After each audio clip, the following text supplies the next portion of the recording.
town that's been. Who's there to write to anyway? You can't meet me at the scene of the crime.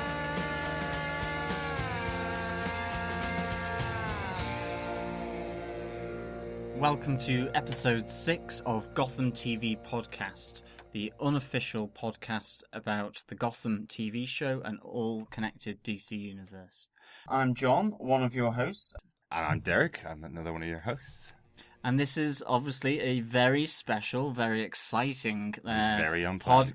podcast and very unplanned because we had the trailer and the teaser trailer last night, May 5th, for the Gotham series. And that was hot on the heels of finding out that it was scheduled for a 13-episode season by Fox. All in all, great news last night. And in fact, we didn't even mind being rudely interrupted watching the Batman 75 discussion panel from the Paley Centre as well. That was great. Sitting up late watching that. It was about 1 o'clock in the morning, or 12 o'clock at night, I think, when we heard the announcement of the 13-episode pickup. We spoke last week that Fox will probably be releasing their schedule for autumn. Next week, the 12th of May, they'll be releasing the dates when all their shows will premiere. Just didn't expect that there'd be this confirmation that they'd be picking it up for full 13 episodes. Yeah, it's the first one of the season where all the TV networks are announcing what they're picking up, what they're going to carry forward into the autumn schedule and so on, and what they're going to run with. And this is the first one to get confirmation, I believe. Yeah, absolutely. It was completely unexpected last night. As I said, we were sitting up watching the Batman 75 panel, which we posted about on Facebook and Twitter. Really enjoying it. A great panel with Kevin Conroy and Kevin Smith central to Michael the Uslan as well. So really good. And in fact, one of the audience, they asked the question about Gotham and, you know, was this all going to be connected with other aspects of the DC universe? Obviously, considering the Arrow and the Flash TV show in the works, obviously Constantine, and actually the panel were fairly silent on this. Not entirely unsurprising. Yeah, I think Kevin Smith said, "I'd love to work on the show. Give me a call, because he loves Batman, obviously." Yeah. A great Batman evening and a great Gotham evening for May the 5th. Brilliant. Really, really excited. Absolutely. So And we have a podcast. And we have a podcast, which is great news. So we know that we're going to at least have 13 episodes to cover coming in the autumn, and hopefully we'll hear some news about when it's going to broadcast in the UK and Ireland very soon. But the other great thing, last night, just before the Paley Fest, they announced they were going to do a trailer during 24 on Fox, the big return of 24, which is a very popular series if you haven't watched it. But 8.1 million people in the US watched it last night, so a great platform. We saw the teaser trailer, which was a short 35-second spot showcasing Gotham, and we thought, brilliant, shared it, talked about it on Facebook, went back and forth with a bunch of people on Twitter and a bunch of the stars. I jokingly made the comment that I hope we're going to get to see it in Ireland. It was posted immediately on YouTube. And then I said, I hope we're going to see a longer version, and got a response saying, don't worry about it, won't be long. Didn't take any heed to it at all. Within about 15 minutes, we'd completely missed the full trailer, 2 minutes long, had been posted. Yeah, up on Entertainment Weekly. So really So good. We're here to talk about that, really. Yeah, the extended trailer for Gotham that was aired last night. We're here to talk about that. So what are your overall impressions, your initial overall impressions? Yeah, I suppose initial impressions, loved it. It's shown us much more than I thought we'd see this early. I definitely thought the teaser was pretty much going to be it. The teaser that they showed originally, very short clip, showed very quick snippets. If you freeze frame everything, you see a shot of most of the characters. Yeah. But I think the actual trailer itself has given us a lot to talk about. It's given us some good details of each of the characters and their interplay between each other. Yeah, I was really surprised immediately how dark, seedy, brooding it was. We've talked about how we would hope it would be Nolan-esque in terms of its darkness. Yeah.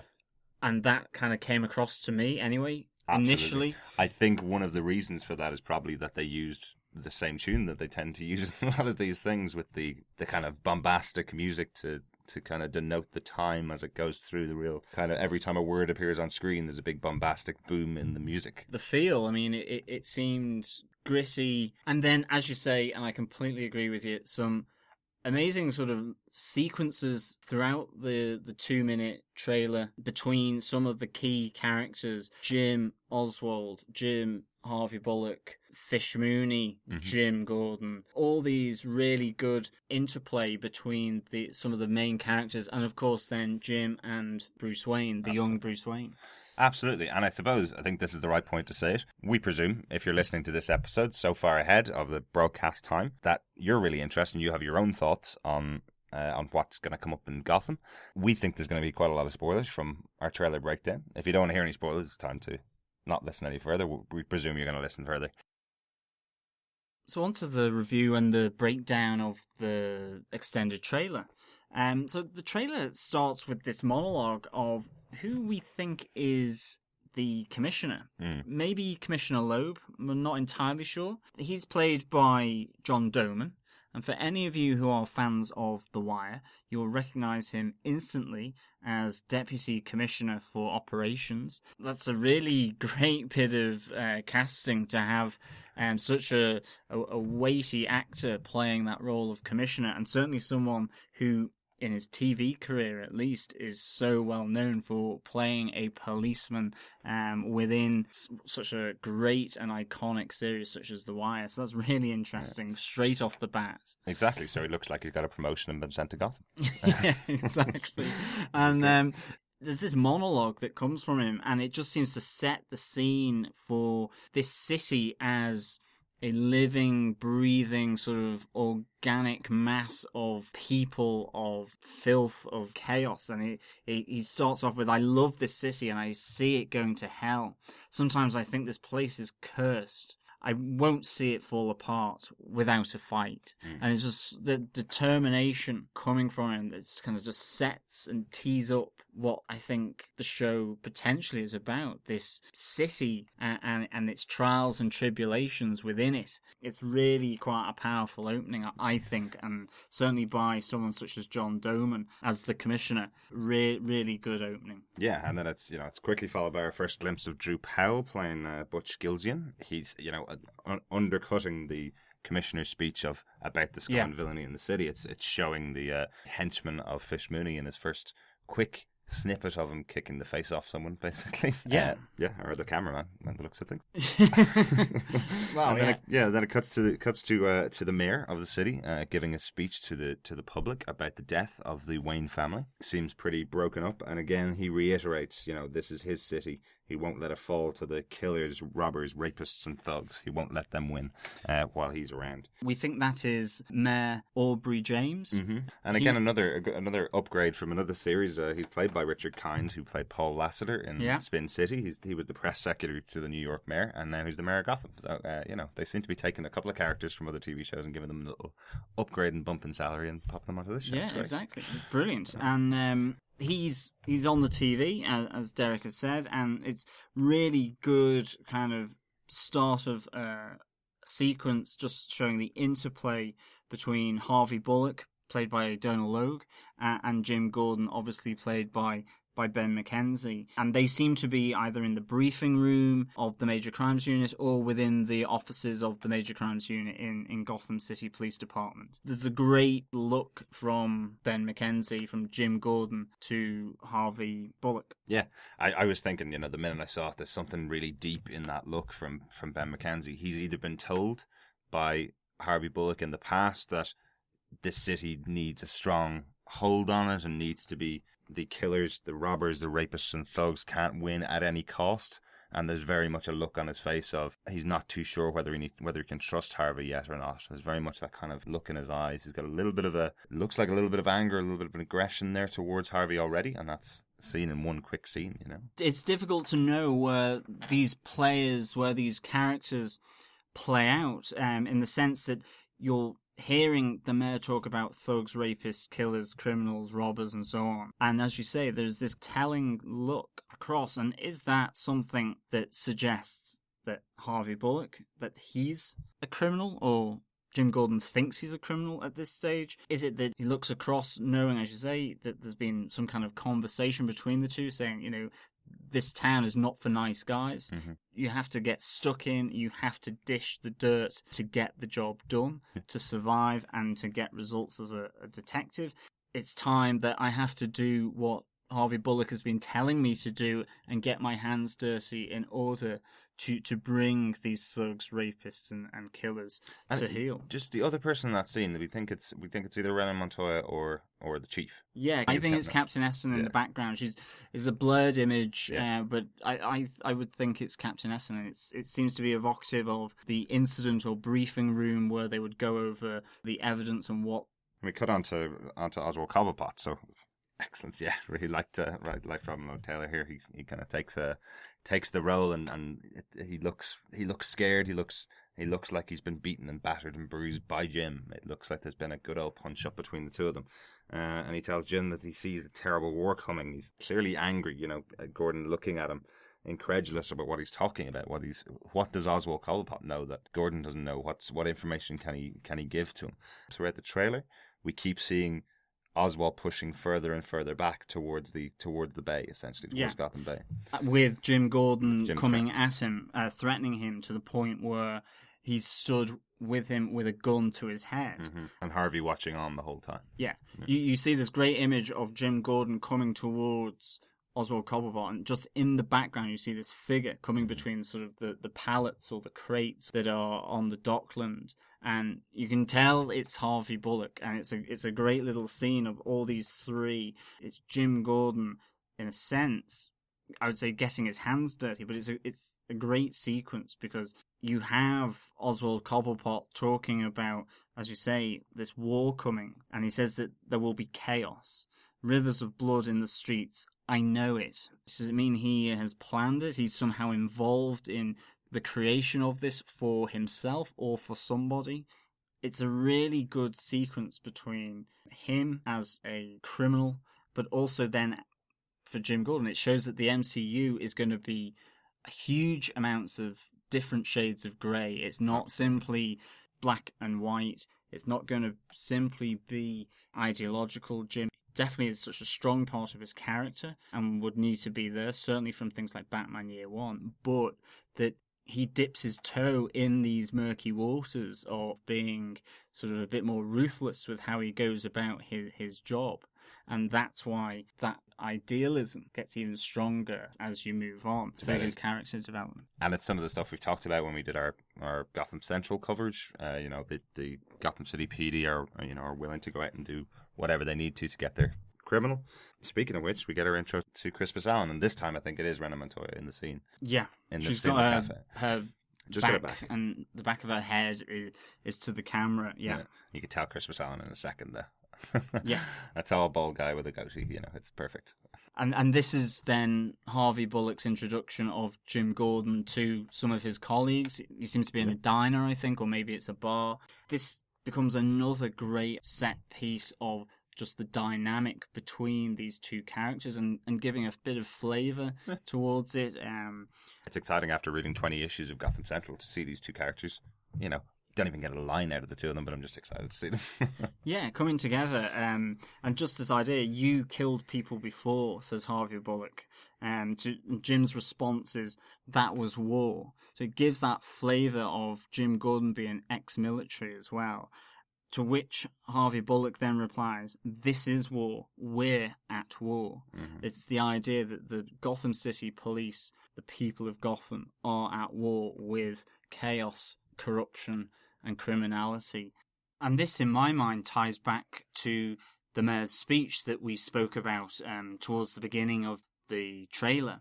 And that look that Jim gives Harvey about this idea that this isn't Metropolis. Like we spoke in Gotham Central, and when we're looking at the Gotham Central comics with Captain Essen and the Commissioner on the roof, this echoes that in my mind, that the police are just as much on the front line at the moment with the chaos. This isn't a Metropolis.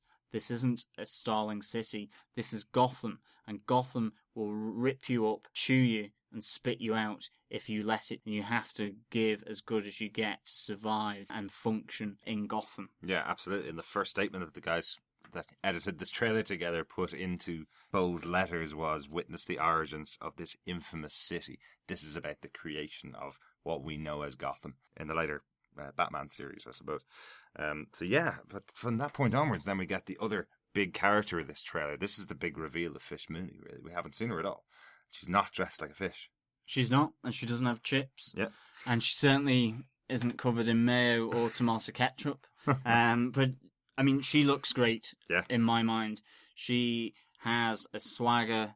She is cool. She just oozes coolness and confidence. Yeah, there's that first line to Jim Gordon directly to his face is like, "I see a little danger in your eye, and I want to know where you take that." She recognizes, is that a kindred spirit? You know, what is going to happen there? She comes across as being a mobster, a gangland boss and the owner of a club who she knows what she wants. She's ruthless about it, but she's not afraid to get her hands dirty. Yeah. And it's something that we see later on where she just says, and it's to somebody off camera, or just blurry with their back to the camera. We don't know who he is. I think we can assume it's a he. Mm-hmm.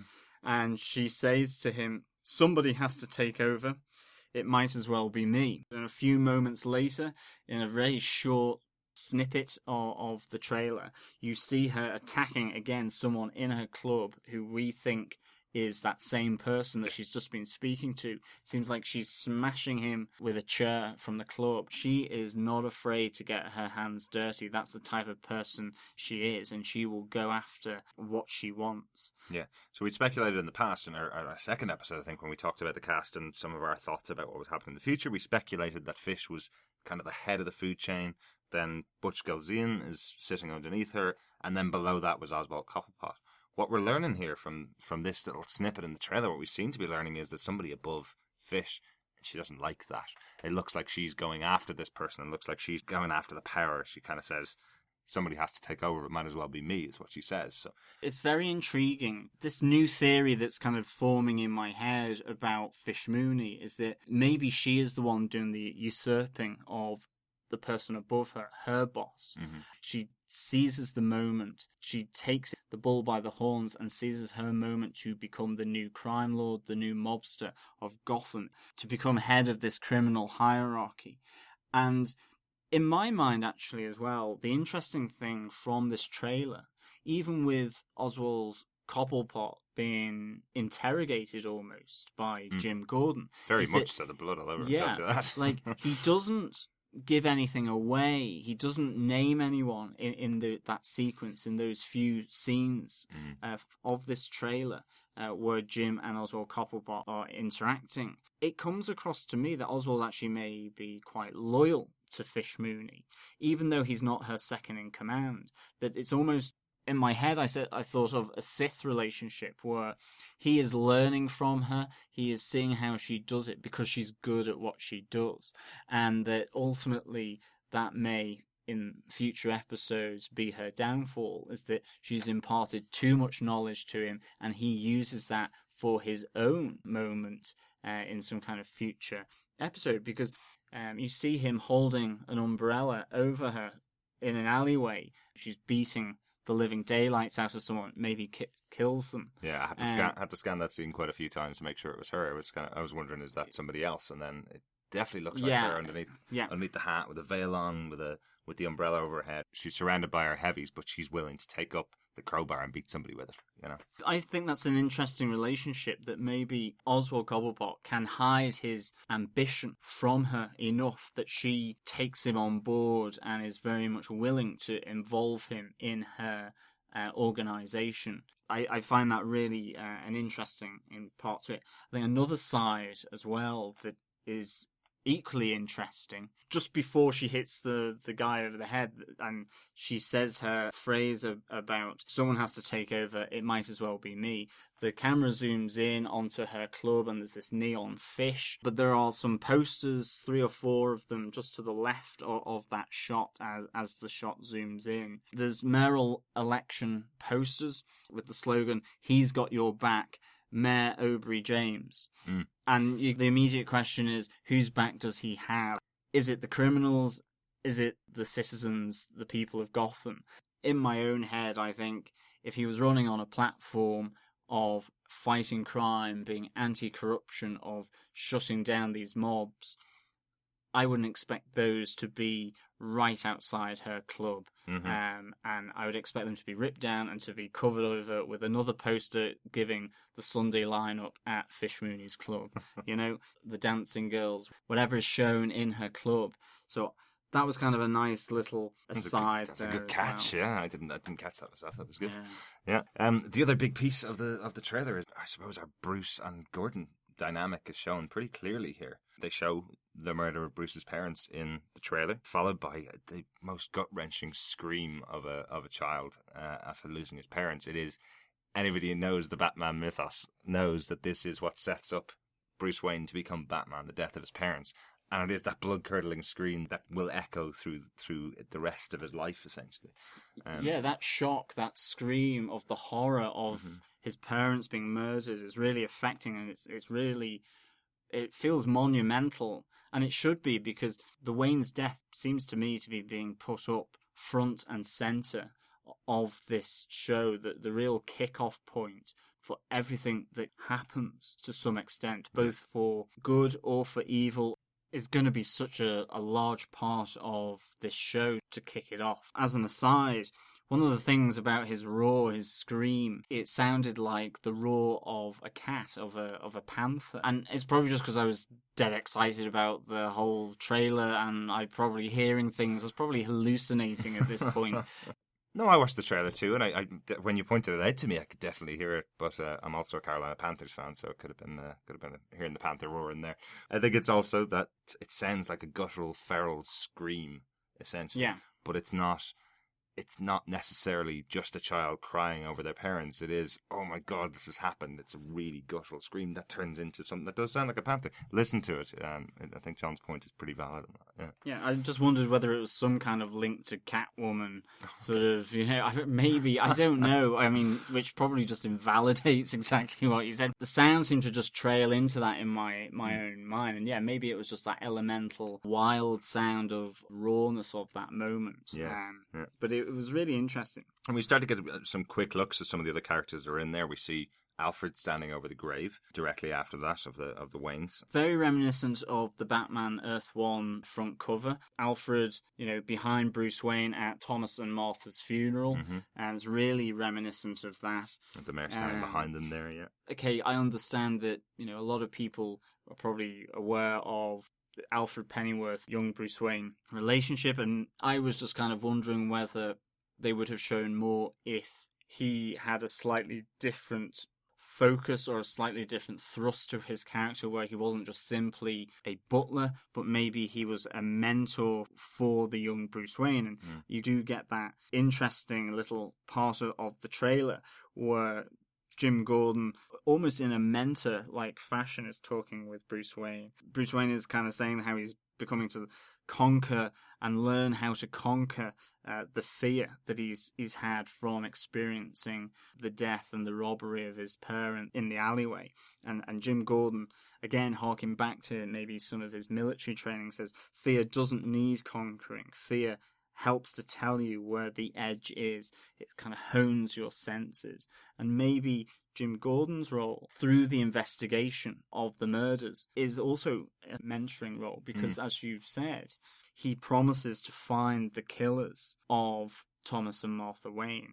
And for me, that's quite a huge point as well for this TV show, because of potentially where that takes you in that kind of investigation. Is it going to be a big person that ultimately is identified as being the person responsible? Is it a tip of the iceberg type situation where it's someone within organised crime who's been told, go out, get rid of them, they're causing too much trouble, they're a threat to our operation? Absolutely. I guess we'll find out in a couple of months what that resolution piece is. I really like the interplay between Gordon and Bruce. So in this little snippet, it's one of the questions that I think I've seen asked everywhere, every time somebody that doesn't know about Gotham hears about it, and they go, oh, it's Gotham without Batman, Batman show without Batman.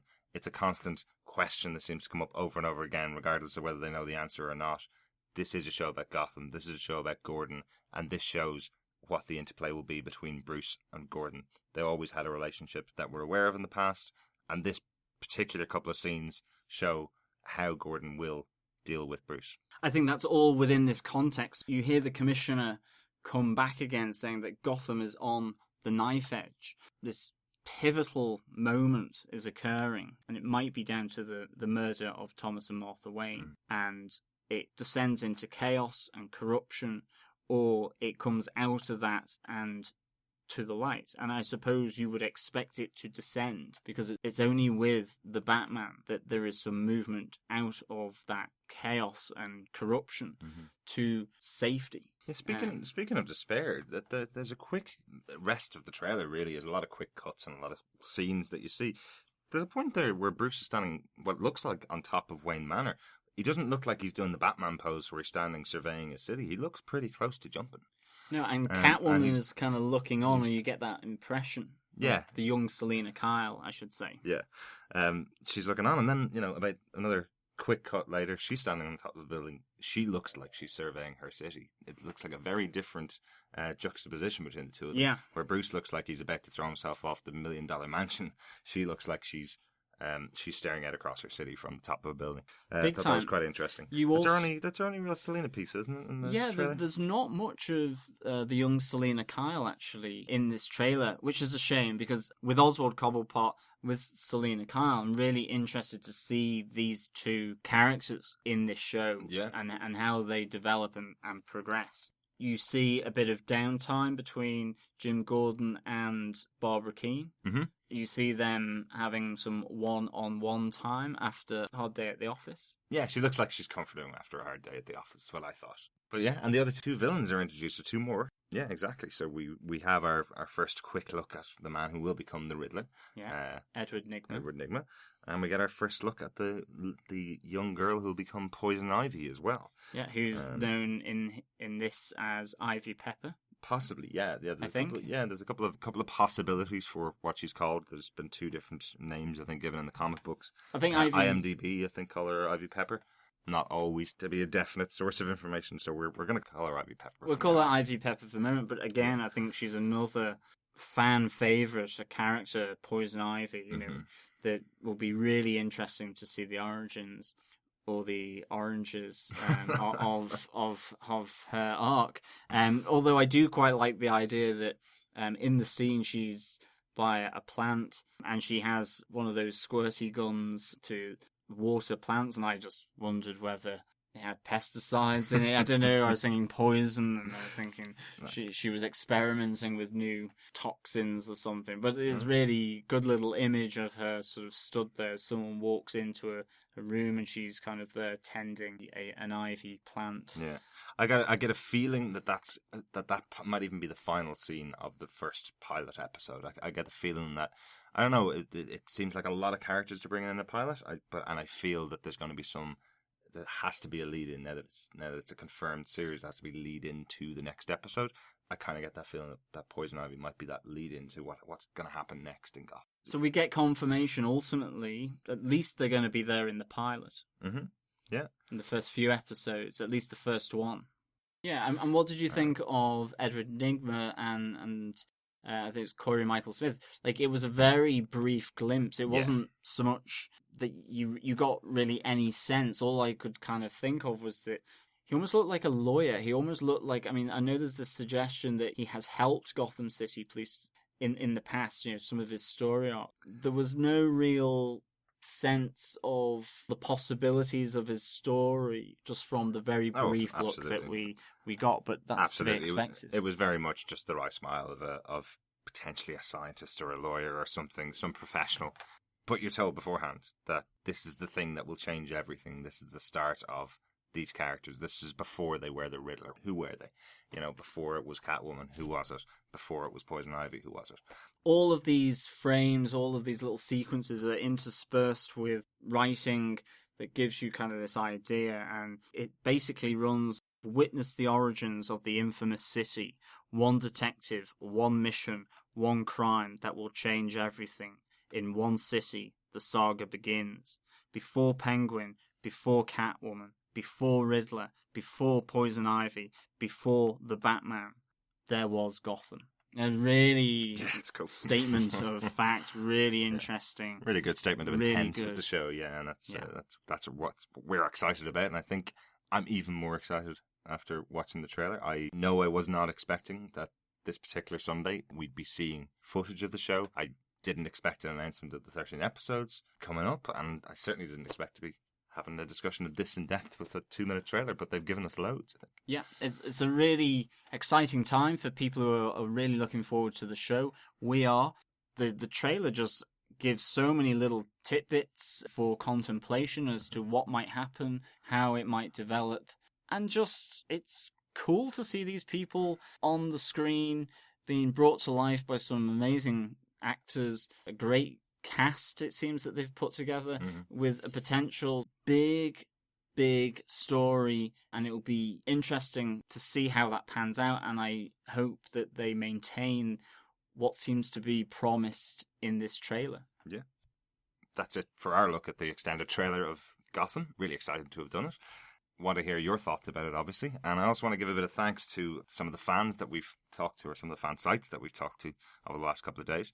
Yeah, we've had really kind of good discussion on Twitter. Obviously, with the release of the trailer and the teaser trailer, there was a lot to talk about. There was a lot of excitement for people who are really excited to see this show come to the TV and are excited about the characters. Definitely. So go check out foxgothamfans.wordpress.com. Absolutely. A great site. They're really doing a great job over there. And also Sean Lunn, 2002.blogspot.com. Yeah. Another Irish blogger, who's really excited about TV, is looking forward to this show as well as the Fox Gotham fans. So we're really good to be having a dialogue and some chit chat over Twitter or Facebook and so on with these people. It's great. And if you would like to get in contact with us and continue the conversation about this trailer, it'd be great. You can get us on Facebook at Gotham TV Podcast. You can get us on Twitter, Gotham TV Podcast again. You can email us any of your thoughts. GothamTVPodcast@gmail.com is the email address. And just remember, we're running a competition at the moment to win. It's a signed print of the Penguin, aka Oswald Cobblepot. Don't think it looks anything like Robin Lord Taylor, but it's a great print by Michael J. Fletcher that we picked up at the MCM Comic-Con here in Ireland about 2-3 weeks ago. Go check out our website at gothamtvpodcast.com. All you need to do is comment and tell us your thoughts, and hopefully it'll lead to a good discussion between us, and the best one that we pick when the show airs gets the print. Yeah. Thanks everyone for listening. Enjoy the excitement over the trailer, and we'll be back to you with episode 7, which will be looking at Nolan's first installment of his trilogy, Batman Begins. So again, thanks for listening. It's been a pleasure. Yep, go watch the trailer again. It's awesome.